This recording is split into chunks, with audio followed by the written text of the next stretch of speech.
함께 읽은 본문의 말씀을 가지고 어떤 인생으로 사는가라는 제목으로 하나님 말씀 나누겠습니다. 오늘 말씀은 우리에게 매우 잘 알려진 말씀이죠.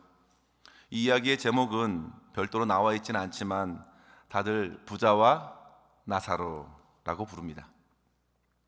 그래서 마치 나사로가 주인공인 것처럼 여겨지는데 실상 보시면 나사로는 한마디도 안 해요. 이야기의 주인공은 부자입니다. 부자의 삶과 행동, 그리고 죽음 이후에 그가 간청하는 호소를 통해서 이야기가 흘러가고 있습니다. 저희 딸 예원이가 어릴 적에 한국 책을 거의 읽진 않았는데 꼭 읽고 싶은 책 두 권이 있었습니다. 자주 읽어달라고 했던 성경 이야기 책 중에서 사무엘과 부자 나사로입니다. 그만큼 이 아이들에게 이 변화되는 이 장면들이 상당히 재미있게 다가온 것 같습니다. 호화롭게 궁정 같은 집에 살다가 집 앞에 거지를 무시한 그 부자는 죽음을 맛보고 어떻습니까? 완전히 상황이 역전돼서 가장 뜨거운 불에도 뜨겁다고 외치면서 이제 고통을 받다가 호소하는 장면, 아이들에게 강렬하게 다가오는 것이죠. 마치 예전에 자기에게 간절히 애원했던 나사로와 같이 이제 불 속에서 허우적거리면서 처절하게 간청하는 것입니다. 그러면서 아브라함의 따끔한 교훈을 받고 후회하는 모습이 아이들에게 계속 들려지고 싶고 또 듣고 싶은 것이죠. 재미있게 그렇게 그려질 수 있습니다. 그러나 성도 여러분, 부자의 입장에서 보시면 어떨까요? 아이들의 입장에서는 참 재밌고 확 상황이 변화되는, 흥미를 돋는 그런 이야기일 수 있지만 부자 입장에서 보시면 이야기는 매우 심각하고 매우 불편한 이야기입니다. 이미 지옥에 들어갈 운명으로 부자들을 비추어 주고 있기 때문에 그저 쉽게 웃고 지나갈 이야기는 아니죠. 예수님께서 이 당시에 이 말씀을 하실 때의 배경을 한번 생각해 보십시오. 앞서 14절 말씀에 보시면 이렇게 나옵니다. 돈을 좋아하는 바리새인들이 주님의 말씀을 듣고 비웃는 상황에서 이 말씀을 이어주셨던 것이죠. 이 이야기에는 두 사람이 등장합니다. 한 사람은 이 땅에서 엄청난 부자로 살다가 죽음 이후에 지옥의 고통에서 호소하고 있는 이름 모를 한 부자, 또 다른 한 사람은 참으로 비참한 거지로 생을 살아갔음에도 불구하고 죽음 이후에 아브라함의 품에 안겨 위로와 평안을 누리고 있는 나사로, 너무나도 잘 알고 있죠. 여러분들께서 만약 이 두 인생 중에 하나를 선택하라고 한다면 어떻게 대답하시렵니까? 너무나도 극단적으로 펼쳐진 두 인생을 두고 선택하라 하면 선뜻 대답하기 어렵겠죠. 그러나 하나를 선택한다면 마음으로 생각하셨죠? 여기 있는 성도님들 대부분 부자보다는 그래도 끝이, 그죠?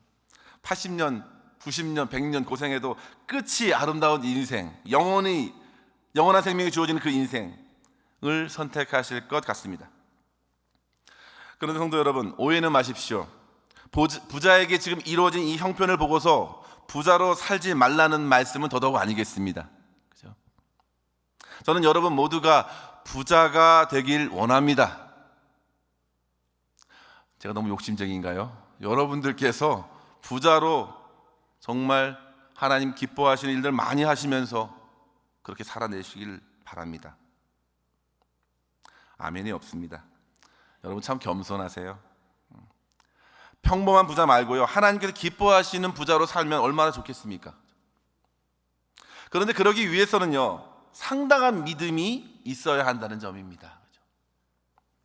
지난주 목사님께서 주일 설교 말씀을 통해서 주신 메시지 잊을 수가 없습니다. 핸드폰을 위험하게 여기라, 미디어를 위험하게 여기라. 너무 귀한 말씀이고요. 돈은 어떨까요? 돈도 마찬가지입니다. 성도 여러분, 돈으로 죽고 사는 일들이 얼마나 많이 벌어지고 있습니까? 그죠?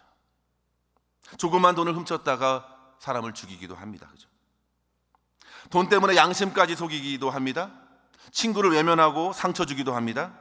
심지어 사랑하는 가족들과 등지는 일들이 돈 때문에 벌어지기도 하죠.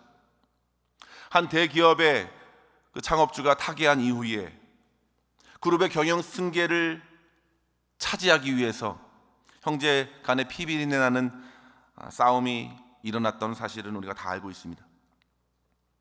애당초 부가 아니었으면 물질이 아니었으면 망하지 않은 인생, 깨지지 않을 관계들. 그런데 오히려 부 때문에 망가지고 깨지고 갈라섭니다. 그런 것들을 너무나도 많이 우리는 접하게 됩니다. 그만큼 부가 위험한 것입니다. 경계해야 될 것입니다. 마치 칼과 같아서 잘 다뤄야 합니다. 따라 성도 여러분, 우리는 물질의 복을 주님께 구하기에 앞서서 먼저 구해야 됩니다. 그것을 잘 다룰 수 있는 순전한 믿음을 허락해 주시옵소서. 칼을 잘 쓸 수 있도록, 잘 보관할 수 있도록 날카로운 칼에 칼집이 필요한 것처럼, 그 칼을 잘 쓰는 기술이 필요한 것처럼 우리에게 먼저 하나님께 기뻐하시는 순전한 믿음을 허락해 주시기를 우리는 구해야 합니다.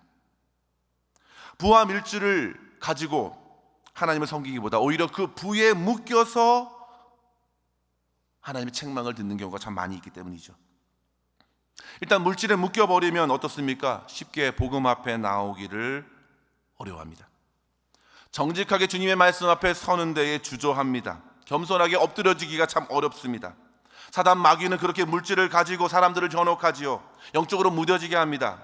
그래서 주님께서는 공생의 기간 동안에 자주 하나님과 재물을 겸하여 섬길 수 없다고 말씀하셨고, 오늘 본문 16장의 말씀에도 13절에 하나님과 재물을 겸하여 섬길 수 없느니라라고 말씀하고 계십니다. 반복적으로 깨우시는 것입니다. 오늘 부자를 보시면 그가 살았던 모습이 얼마나 안타깝습니까? 아무런 준비 없이 죽음을 맞이했습니다. 모든 세월을 자기의 즐거움을 위해서 사용하다가 쓰다가 보내다가 결국 지옥불에 떨어졌습니다. 성도 여러분, 오늘 말씀은 단순히 부자가 천국 가기 어렵다고 하신 말씀도 아니고, 반대로 가난하다고 해서 그 보상과 위로로서 천국으로 쉽게 인도될 것이라는 말씀도 아닙니다. 가난한 이들도 얼마든지 물질에 묶일 수 있기 때문입니다. 가난하여서 어떻게든 부하게 사는 사람들을 부러워하면서 저들을 증오하기도 하고, 어떻게 하면 나도 저들처럼 떵떵거리면서 대박을 칠까, 그렇게 살아갈까, 매일같이 돈 걱정, 돈 염려 그만하고 싶고, 그렇게 하루하루 살 것을 염려하면서 시간을 보내고 근심하면서 걱정하면서 보내는 것은 가난보다 더 불행한 가난입니다. 둘 다 똑같다는 사실입니다. 부한 자나 가난한 사람이나 똑같습니다. 그래서 잠언 30장에 이른 아구르의 기도가 참 멋진 기도로 우리에게 다가옵니다. 잠언 30장 8절 9절에 보시면 이렇게 말하죠. 나를 가난하게도 마옵시고 부하게도 마옵소서. 내가 배불러서 하나님을 모른다. 여호와가 누구냐 할까 하오며, 혹 내가 가난하여서 도둑질하고 내 하나님의 이름을 욕되게 할까 두려워함이니이다. 솔직한 기도의 고백 아닙니까? 성도 여러분, 얼마든지 이 땅에서 부자로 살다가 하나님의 품에 안긴 사람들이 참 많습니다. 유명한 사람 욥 어떻습니까? 욥은요 부자였습니다. 당대의 부자였고 또 의인이었습니다. 부자로 살다가 의인으로 살다가 이제 사단의 시샘을 하는 거죠. 믿음도 있고 큰 부를 누리면서 사단은 그의 믿음의 순전함을 무시하고서 그가 까닭없이 하나님을 경외하겠느냐고, 그러면서 그를 고난으로 고통의 모서리로 몰아세웠습니다. 하루아침에 모든 부를 잃었습니다. 욥은 모든 자녀를 잃었습니다. 그러나 그는 그런 후에도 빛나는 믿음의 고백을 하였습니다. 욥기 1장 21절에 보시면요, 주신 이도 여호와시고 거두신 이도 여호와시니 어떻습니까? 여호와의 이름이 찬송을 받을지어다. 그러니까요, 결과적으로 봤을 때 어떻습니까? 하나님께서는 그의 믿음을 아름답게 보시고 2배로 3,000마리가 아니라 6,000마리로 갑절로 또 부어주시는 거예요. 우리 하나님은 그렇게 부어주시는 분이세요. 뿐만 아니라 아브라함은 어떻습니까? 믿음의 조상 아브라함은 그의 집에서 훈련된 용사만 318명이었습니다. 대대급의 인원을 훈련했던 거부였습니다. 아브라함은 수많은 양떼를 거닐면서 조카 롯을 그만한 양떼로 분가시키기도 했죠. 그러면서 하나님의 약속을 받고 믿음으로 의롭다 인정을 받았습니다. 오늘 본문에서도 아브라함은 어디에서 나오는 사람으로 비춰집니까? 천국에서 나사로를 끌어안는 사람으로 아브라함이 등장할 정도로 아브라함은 거룩한 부자였습니다. 그 외에도 성경에서 등장하는 수많은 왕들은 어떻습니까? 권세, 부, 다윗 왕 같은 경우는 하나님의 마음에 합한 자라고 칭찬을 들었습니다. 신약과 구약과 걸쳐서. 신약의 아르마대 요셉은 어떻습니까? 예수님을 모시기 위해서 무덤을 마련할 정도로 부자였습니다. 빌립보 교회를 세우는데 희생했던 루디아도 큰 여성 사업가였죠. 사랑하는 성도 여러분, 하나님께서는요, 저와 여러분에게 인색하지 않으신 분이세요. 더 주고, 감당할 수만 있으면 더 주고, 그것을 통해서 이 땅에 하나님을 알지 못하는, 정말 사랑을 경험하지 못하는, 정말 배고프고 힘든 사람들을 주의 이름으로 도우면서 하나님의 영광을 나타내기를 하나님 기뻐하십니다. 기뻐하세요. 그런데 성도 여러분, 오늘 본문에 등장하는 이 부자는요, 그 부를 허락하신 하나님의 뜻을 하나도 반영하고 있지 않는다는 데 문제가 있습니다. 그는 철저히 하나님과 상관없는 인생을 사는 것 같습니다. 그는 아브라함을 알아볼 정도로 성경을 모르지는 않았습니다. 성경을 알고 있었습니다.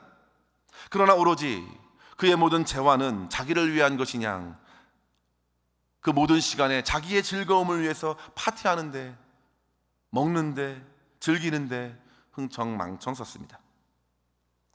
그리고 그러다가 만남 죽음의 문은 어떻습니까? 지옥의 고통으로 몰아갔습니다.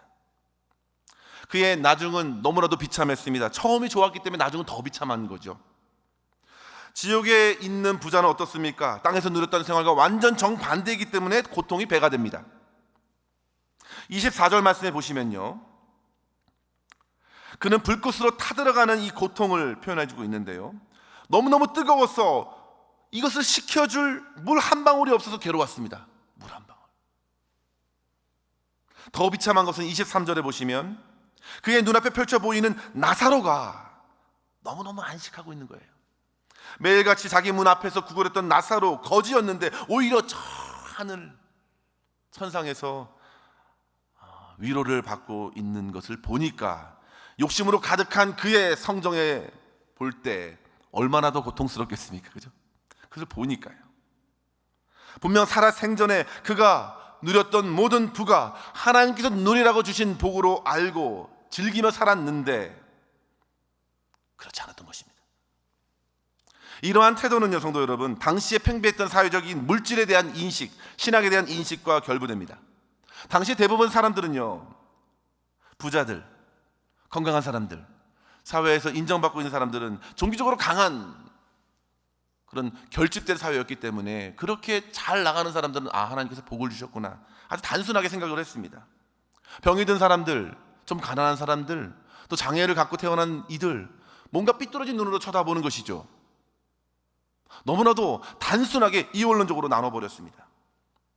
그래서 뭔가 부한 사람들은 뭔가 하나님이 저렇게 해줄 만한 것이 있을 것이라 생각했고, 그렇지 않은 사람들은 비웃고 뒷담화를 하고 무시하고 그랬다는 것이죠. 그 잘못된 인식을 주님께서 깨트리기를 원하셨습니다. 누가복음 18장에 보시면, 좀 두 장 지나서 보시면 젊은 부자 관리가, 우리 잘 알고 있는 말씀 있지 않습니까? 영생을 구하기 위해서 예수님께 나아옵니다.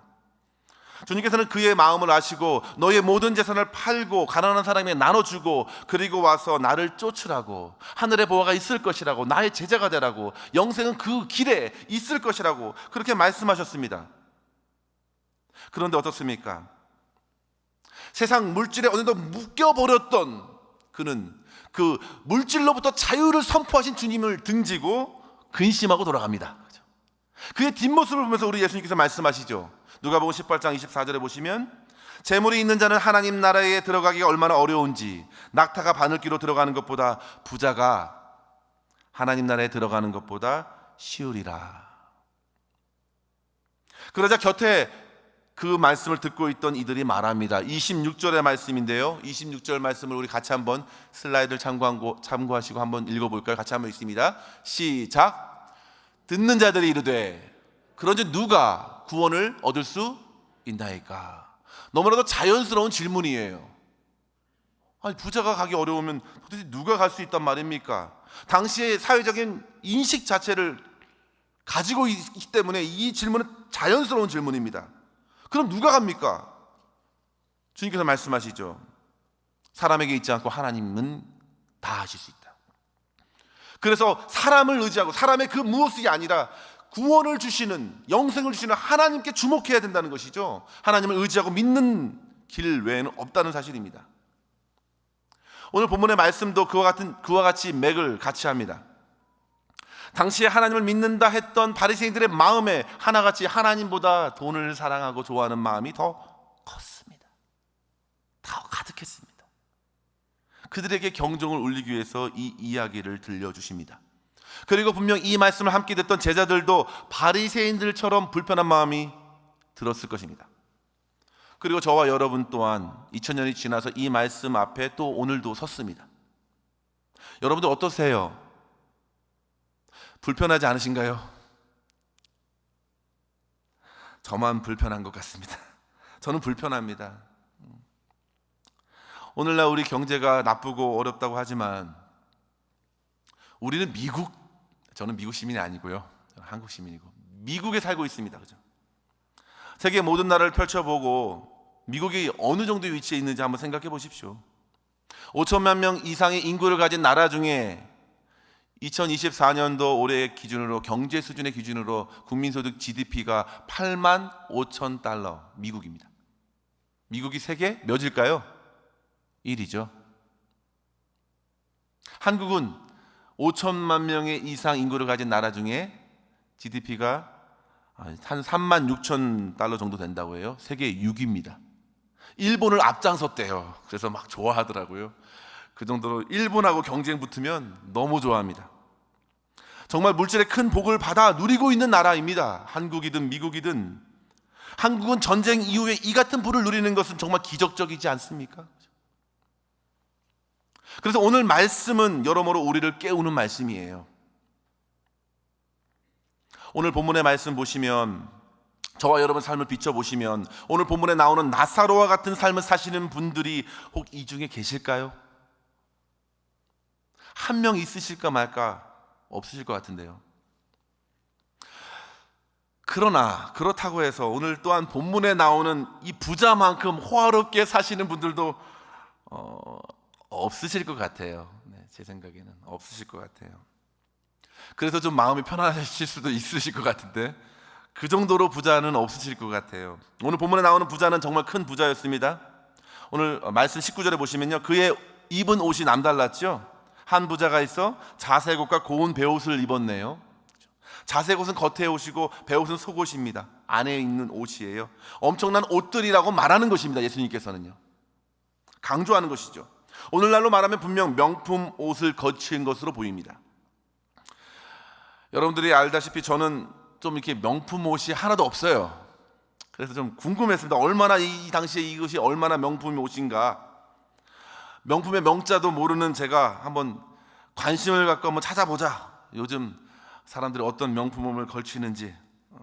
그래서 좀 인터넷을 도움을 받아서 좀 찾아봤는데요, 값비싼 옷 브랜드가 얼마나 많은지 모르는데요, 제가 잘 알만한 이름이 하나도 없어요.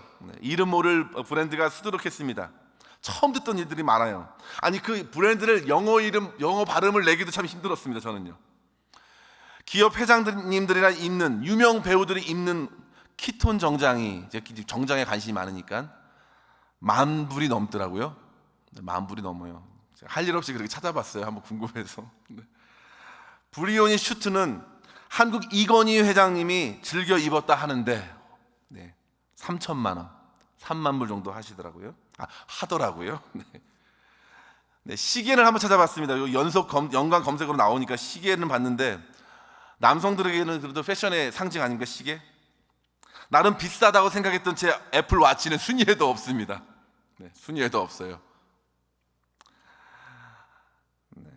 뭐 이름도 어려워요. 뭐 파텍 필립이나 뭐 오데마 피게, 바셸론, 콘스탄틴, 뭐 이런 시계는요 한 4-5만 불, 최소 4-5만 불 한대요.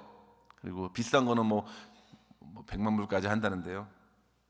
참 평범한 사람이 한 해 뼈 빠지게 일해서 하나 살까 할 수도 없는 그런 고가의 상품이죠.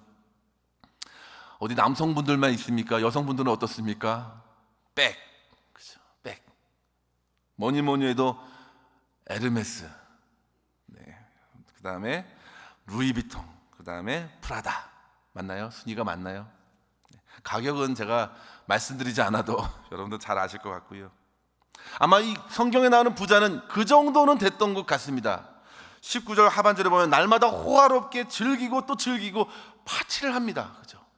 파티를 끊임없이 하는 거예요. 어디서 돈이 났는지. 아버지의 집이라고 했으니까 본문에 아버지의 집에 형제들도 많았고요. 거부였던 것 같아요. 뭐 중동의 거부처럼, 뭐 셀 수 없은 거부처럼, 그죠? 헤아릴 수 없는 거부였던 것 같습니다. 매일 쓰고 또 써도 부족함이 없어 보입니다. 그런데 성도 여러분, 그런 부자와는 너무나도 극명하게 차이나는 나사로는 어떻습니까? 그는 커다란 부잣집 대문 앞에서 헌데 상처 투석이로 벌어진 채 있었습니다. 그에게는 질병이 있었던 것 같습니다. 버려졌습니다. 표현이 너무나도 비참해 보입니다. 그의 상처는 육체적인 상처뿐만 아니라 그에게 마음과 영혼의 상처는 없었을까요? 사람들의 시선, 소외감, 그런 마음의 상처는 없었을까요? 그나마 불행 중 다행인 것은요, 그가 부잣집 대문 앞에 있었음에도 쫓겨나지 않았습니다. 그날 부잣집에서 떨어지는 음식들을 가지고 배를 채울 수 있었던 것 같습니다.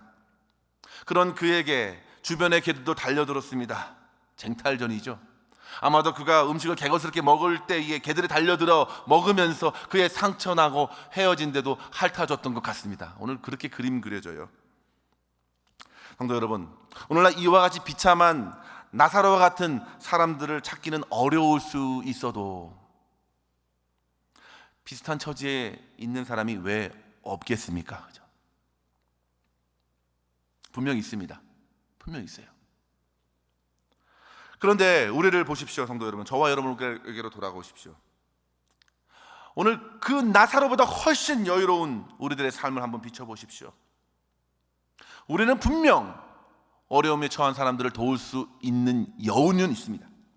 그러나 어려운 당한 사람들을 향하여 도움을 주기는커녕 매일같이 우리의 입속에서 나오는 말이 부족하다, 원망 섞인 말들이 더 많지 않은가 돌아보게 됩니다. 실상 우리는 넉넉히 살고 있습니다. 먹고 살만합니다. 주변에 도움이 필요한 사람을 도와줄 수도 있습니다. 여러 가지로요. 꼭 물질뿐만 아니라. 그들을 그런데 우리가 돕지 못하는 것은 어떨까요? 어떤 이유일까요? 우리는 혹 보다 더 부하고 보다 더 넉넉한 이들을 보면서 그들을 향하여, 위를 향하여 묶여 있기 때문은 아닌가요? 그래서 넉넉한 마음으로 사람들을 돕기보다 그 마치 서로의 경쟁에 취해서 부족하다고 쪼들리다고 그렇게 아우성인 것은 아닌지 이 말씀을 통해서 좀 반성해 봐야겠습니다. 결국에는 우리는 다른 사람을 향한 마음이 없는 것입니다. 행동으로 옮겨지도록 그 마음이 차지 않는 것입니다. 머리로는 어려운 사람이 있음을 알고 있습니다. 그러나 움직여지지 않는 마음, 관심. 그저 내 눈앞에 있는 가족만 생각하지요. 물론 가족을 돌봐야 하는 건 맞습니다. 그런데 그 바운드를 넘지 못합니다. 그들의 불확실한 미래를 대비해서 항상 부족하다고 느낍니다. 우리의 인생 자체도 마찬가지죠. 어느 정도 은퇴 자금이 있어야 된다고 생각합니다. 어느 정도는 갖춰야 되는데 좀 더 무엇을 아이들에게 해줘야 되는데 더 해줘야 된다고 생각하는 부모의 마음 있는 것이 사실입니다. 그러면서 다른 사람들에게 마음의 한 조각도 떼어주지 못하는 후회하고 연약함과 악함이 있어요. 오늘 본문의 부자 또한 그렇습니다. 부자도 큰 고통 중에 있을 때 누구를 걱정했습니까? 내 형제들, 5 형제들에게 똑같이 이 길로 오지 않도록 하기를 원했습니다. 가족들을 생각했어요. 가족만큼은 생각했습니다. 악한 자라도 자녀에게는 좋은 것을 주려고 하잖아요. 가족까지는 생각했습니다. 챙겼습니다. 그러나 할 수 없었지요. 가족을 왜 챙기려고 했습니까? 그들 또한 죽음을 통과할 때 나처럼 될까봐. 그들도 진짜 믿음이 아닌 그럭저럭 종교의식에 사로잡혀서 그 안에서 안위를 찾고 있다가 죽음을 맞이해서 나와 같은 처지로 고통스러워할까봐 그들을 걱정하는 이 부르짖음을 우린 들어야 합니다. 사랑하는 성도 여러분, 저와 여러분이 필요한 것은 진짜 믿음, 살아있고 움직이는 생동하는 믿음이어야 될 줄 믿습니다. 살아있는 믿음이 있어야 됩니다. 야고보 사도는요, 살아있는 믿음을 야고보서 2장 15절과 17절에서 이렇게 증거하죠. 만일 형제나 자매가 헐벗고 일용할 양식이 없는데 너희 중에 누구든지 그에게 이르되 평안히 가라, 덥게 하라, 배부르게 하라, 그렇게 말하면서 그 몸에 쓸 것을 주지 아니하면 무슨 유익이 있으리요. 이와 같이 행함이 없는 믿음은 그 자체가 죽은 것이라. 죽은 믿음을 말하고 있는 상황이에요. 죽은 믿음이 있는가 하면 살아있는 믿음이 있다는 것입니다. 주변에 약한 이들을 돌보지 않고 말만 하면 죽어있는 믿음, 다른 말로 부드럽게 표현하면 잠자고 있는 믿음이라고 할까요?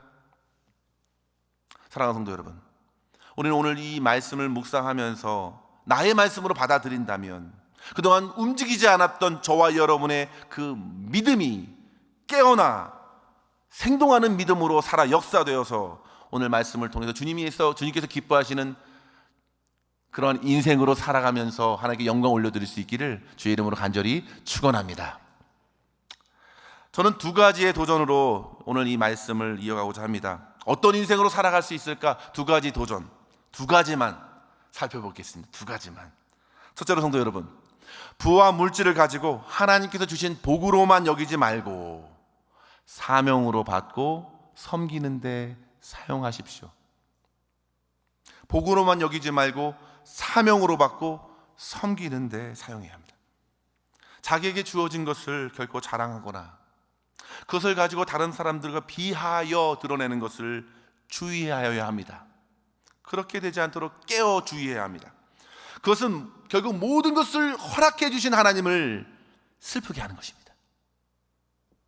사도 바울이 자기의 받은 것들을 서로 자랑하고 경쟁하듯이 그렇게 외치는 이들을 향하여 고린도전서 4장 7절에 이렇게 말했죠. 누가 너를 남달리 구별하였느냐? 내게 있는 것 중에 받지 않는 것이 무엇이냐? 내가 받았은즉 어찌하여 받지 아니한 것 같이 자랑하느냐? 어찌 자랑하느냐? 다 주신 것인데 자기의 수중에 있는 은사들, 재능들, 경험들, 지식들, 심지어 믿음까지도 어찌 자랑하느냐? 하나님이 은혜로 주셨는데 그걸 자랑하라고 준 것이 아니고 자기를 드러내라고 주신 것이 아니고 그것을 통해서 교회를 세워나가고 하나님께 영광 돌리고 사람을 살리고 그러라고 주신 것인데 어찌 자랑하느냐? 깨우는 말씀이죠. 깨우는 말씀입니다. 사랑하는 성도 여러분, 우리는 태어나면서 금수저도 있고 흙수저도 있습니다. 그죠? 여러 가지 수저를 물고 나오지 않는 분들도 계십니다. 버려질 수도 있잖아요. 버려질 수도 있잖아요. 우리처럼 사지가 멀쩡하게 태어난 사람도 있지만 그렇지 않은 사람도 있잖아요. 명품 시계를 차지 못할 팔이 없는 사람도 있잖아요. 다리가 없는 사람도 있잖아요. 그건 주어진 것입니다. 주어진 것이에요. 이유는 모르지만 그렇게 주어졌습니다. 그 주어진 상황에서 충성하는 것입니다. 결코 서로 비교할 수 없겠습니다. 그것이 자랑할 이유도 아니고요, 비교를 해야 할 이유도 아닙니다. 주께서 허락하신 이유가 분명히 있겠죠. 자세히 알지 못하지만 5달란트 받은 사람이 있고요, 1달란트 받은 이유가 있겠죠. 그것은 주님이 아시는 것입니다. 우리는 받은 대로 사용하는 데 있습니다. 어떻게 사용할까? 묻어둘까? 아니면 사용할까? 그것이 중요한 것입니다. 주님께서 그것을 물으십니다. 주어진 것을 하나님께서 받은 것을 인정하고 어떻게 이것을 관리할까? 청지기적인 사명을 가지고 그것을 쓰는 것입니다. 사용하는 것입니다. 그래서 주인의 뜻에 맞게 쓸 때 주님이 칭찬하시고 격려하시고 더 많은 것을 맡겨주시는 것이죠. 사랑하는 성도 여러분, 물질이 넉넉하시면 주변에 물질이 부족한 이들을 찾고 나누어 주라고 주신 것인 줄 믿고 베푸십시오. 그리스도의 사랑과 함께 나누십시오. 재능이 있으시면 교회 공동체에 내가 이 재능을 가지고 어떻게 할까? 기부를 하시고 도네이션 하시고 성가대도 하시고 봉사하십시오. 여러 모양의 위원회가 있습니다. 사역위원회가 있습니다. 주님을 알지 못하는 세상에 나아가서 직업으로 그렇게 믿는 자로서 하나님의 영광을 드러내기 위해서 자신의 삶을 드리십시오. 선교사적인 마인드로 봉사자로 섬기는 것입니다. 재능, 달란트, 은사, 능력, 모든 것 하나님이 주셨으면 하나님의 이름으로 하나님의 영광을 드러내기 위해서 사용하는 것, 그것이 바로 사명자의 모습입니다. 사랑하는 성도 여러분, 거룩한 부자들을 한번 생각해 보십시오. 자기의 부요함을 가지고 하나같이 자랑 삼지 않고 겸손히 주변의 약한 이들을 돌보고 돕고 그림자로서 축복의 통로로 쓰임받는 아름다운 모습을 한번 보십시오. 그 사람들은요, 땅에서도 하나님 나라에서도 선한 영향을 미치고 하나님께 영광을 돌리는 것입니다. 사랑하는 성도 여러분, 복 받기만을 구할 것이 아니라 정말 그 받은 복을 아름답게 흘려보낼 수 있는 저와 여러분 될 수 있기를 주의 이름으로 간절히 축원합니다.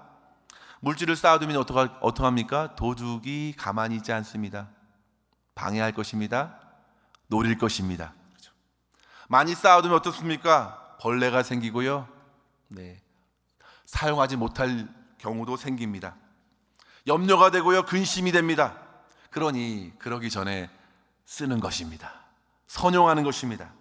주님의 방법대로 쓸 때 그것은 믿음의 열매가 되고요, 하늘의 상급이 됩니다. 얼마나 좋습니까? 잘 아시다시피 이스라엘에는 두 바다가 있죠. 갈릴리 바다와 사해 바다. 우리 잘 알고 있지 않습니까? 갈릴리 바다는 헐몬산에서 그 눈이 녹아서 맑은 물이 내려오는 것을 받아내잖아요. 그 받아낸 것을 어떻습니까? 다시금 밑으로 요단강을 거쳐서 흘려보내잖아요. 그러니까 이 갈릴리 바다는 어족이 풍성하고요, 생명력이 넘치는 바다잖아요. 그러나 사해 바다는 어떻습니까? 요단강에서 받기만 하잖아요. 계속 그 물을 받기만 하고 나눠주지 않으니까 아주 심플하지 않습니까? 멀쩡하지만 가까이 가면은 생명이 살 수 없는 소금 바다죠. 짠내가 가득하죠. 이 바다가 주는 교훈은 그대로입니다. 주님의 복을 받고 흘려보내는 자는 항상 살아있는 자로 생명력이 넘치죠. 복을 받고 나눠주지 못하면, 섬기지 못하면 죽는 냄새만 풍깁니다. 사랑하는 성도 여러분, 이 땅에 살아가면서 저와 여러분 축복의 통로로서 모든 물질 선용하시고, 특별히 주의 교회를 위하여 물질에 인색하지 마시고 열심히 들으실 수 있기를 주의 이름으로 간절히 축원합니다. 10의 1조가 많은 게 아닙니다. 10의 1조가 많은 것이 아니에요. 10의 2조를 드리겠습니다. 10의 3조도 드리고 싶습니다. 그렇게 간절히 기도하시는 분들 혹시 계십니까? 기도해야 합니다. 그렇게 드리고 싶어요. 저도 그런 기도 제목이 생깁니다. 젊은 세대들일수록 이 하나님께 물질을 드리는 것에 대해서 좀 힘들어하는 경향이 있습니다. 여러분, 돈에서 자유롭기 원하는 그 훈련은요, 헌금이 최고입니다. 헌금이 드리는 것입니다. 일단 드리는 것입니다. 그러면 하나님께서 신기하게도 다시 채워주세요. 참 신기해요. 하나님께서 도와주세요. 그리고 넉넉히 쓸 수 있게 하시고요, 하나님을 나타내게 하시고요, 하나님께 감사의 제목으로 계속 꼬리에 꼬리를 물고 이어지고 하나님을 높이게 됩니다. 사랑하는 성도 여러분, 받은 물질을 복으로만 여기지 마시고 사명으로 여기시고 하나님을 또 이웃을 섬기는 일에 귀하게 선용할 수 있기를 주의 이름으로 간절히 축원합니다. 끝으로 성도 여러분, 끝입니다. 인생의 궁극적인 지향점이 죽음이 아니라 죽음 넘어 천국이라는 사실을 깨닫고 지금 오늘 우리는 천국 백성으로 살아내어야 합니다. 이 땅의 삶이 전부가 아니라 천국 백성의 삶을 지금 살아야 해요. 모든 인생은 피할 수 없습니다. 죽음을 피할 수 없습니다. 죽음은 현실입니다. 그런데 죽음 이후에 그 무엇이 펼쳐질지는 너무나도 모릅니다. 사람마다 다 의견이 달라요. 그렇죠? 어떤 사람은 그저 양심에 꺼리낌 없이 살면 되겠지, 그러면서 죽음을 맞이하면 그래도 괜찮은 곳으로 가겠지 라고 생각하고 최선을 다해서 도덕적으로 살려고 합니다. 어떤 이는 죽음 이후에 아무것도 없다고 생각하고 흥청망청 정말로 마음껏 삽니다. 어떤 이는 각종 종교에 침투해서 사후세계를 맡깁니다. 그죠? 불확실하게 맡깁니다. 그러나 성도 여러분, 오늘 본문의 말씀은요, 사망 권세를 멸하시고 모든 것을 다스리시는 우리 주님, 주님께서는 이미 죽음을 경험하신 주님, 그러나 다시금 부활의 주님, 모든 것을 아시는 주님께서 그 천국과 지옥을 비춰주시는 것입니다. 성경에서 유일하게 이 지옥의 이 모습을 비춰주는 말씀이죠. 이 말씀은요, 분명히 천국과 지옥이 있습니다. 분명히 있습니다. 히브리서 9장 27절에도 분명히 말합니다. 한 번 죽는 것은 사람에게 정하신 것이요 이후에는 심판이 있다고 말씀합니다. 모든 사람들은 죽음 앞에서 우리는 심판을 받을 것입니다. 주님의 말씀입니다. 따라서 이 말씀을 단지 부자와 나사로라고 이름 지을 것이 아니라 좀 다른 이름도 지을 필요가 있을 것 같아요. 지옥에서 들려지는 소리, 그런 소리로도 좀 하면 좋을 것 같고, 지옥에는 결코 오지 마세요, 이런 부자의 호소가 담겨있는 제목은 어떨까요? 아니면 이런 제목은 어떨까요? 제 가족 좀 살려주세요, 우리에게 맡겨주시는, 부탁하는 소리로 들려지면 어떨까요? 이 제목을 바꾸는 겁니다.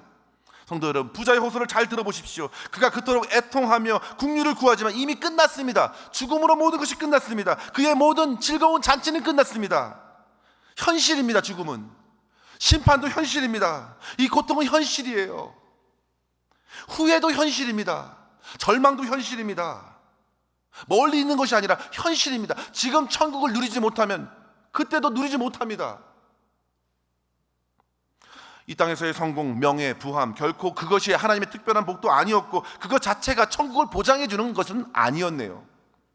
아무리 부자 자신이 천국을 예상했었더라도, 주변 사람들이 아무리 그 부자를 칭찬하고 저 사람은 정말 천국 갈 사람을 인정할지라도 그것이 천국을 보장하는 것이 아니었네요. 가난한 것도 마찬가지입니다. 반대도 마찬가지예요. 거지도 마찬가지입니다. 분명한 사실은 무엇이냐면 죽음 이후에 하나님이 그 영혼을 받아주셨는가 아니면 외면하시는가입니다. 오늘 본문의 말씀 보면요, 부자의 이름을 거론하지 않으시면서도 누구의 이름을 거론하십니까? 나사로는 주님과의 관계가 있었던 것으로 보입니다. 나사로는 주님을 알고 주님은 나사로를 알았습니다. 나사로의 이름의 뜻은 우리가 잘 알고 있는 대로 하나님이 도우시는 자입니다. 하나님이 도우시는 자. 나는 하나님의 도움을 받는 인생.